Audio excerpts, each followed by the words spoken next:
ဒီနေ့တက်တက်ပန်တီ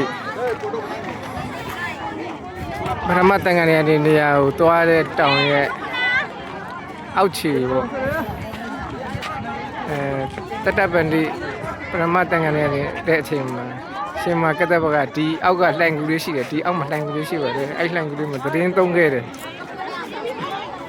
လို့ဒီလိုပဲအများကပြောကြတယ်စာရပြောတယ်ပေါ့နော်ကြောက်စာမှတ်တမ်းတွေရတော့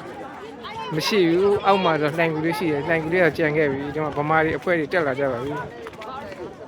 ဗမာတွေဖျားဘူးအဖွဲ့တွေတက်လာဒါကြီးကအိန္ဒိယကျောင်းသူတွေလေးလာခီးဟိုမှာမြင်နေရအဖြူအောင်အဲ့တော့ဖျားကျောင်းပေါ့အပေါ်ကစီဒီတွေကတော့ဂျင်းနေစင်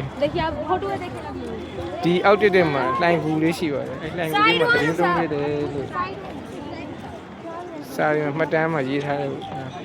လှိုင်ကူလေးနေရမပြောင်းစီဘူးအဲ့ဒါဒီခေတ်တွေကပြန်ပြီးတော့ပြည့်ပြင်ထားတာပေါ့တမိုင်းကတော့သူ3နေရာရှိတယ်ပရမတ်တန်ကန်နေရ3နေရာတမိုင်းမှာတော့ဟိုပညာရှင်တွေကဆိုတာပေါ့နော်ဘယ်နေရာလဲဆိုတော့အတိအကျတော့မသိဘူးမယ်လူတွေကတော့3ခုလုံးကိုတွားကြတာပဲဒီနေရာတကယ်ထူးဆန်းနေရပဲဂျိန်းစင်နော်ဟိန္ဒူတွေဒီနေရာမှာလာပြီးတော့သူတို့အကုန်လုံးနဲ့တက်ဆိုင်တဲ့နေရာဆိုပြီးတော့ဒါသူတို့တတ်မှတ်ထားတဲ့နေရာပေါ့ဟိန္ဒူကလည်းသူတို့နဲ့တက်ဆိုင်တယ်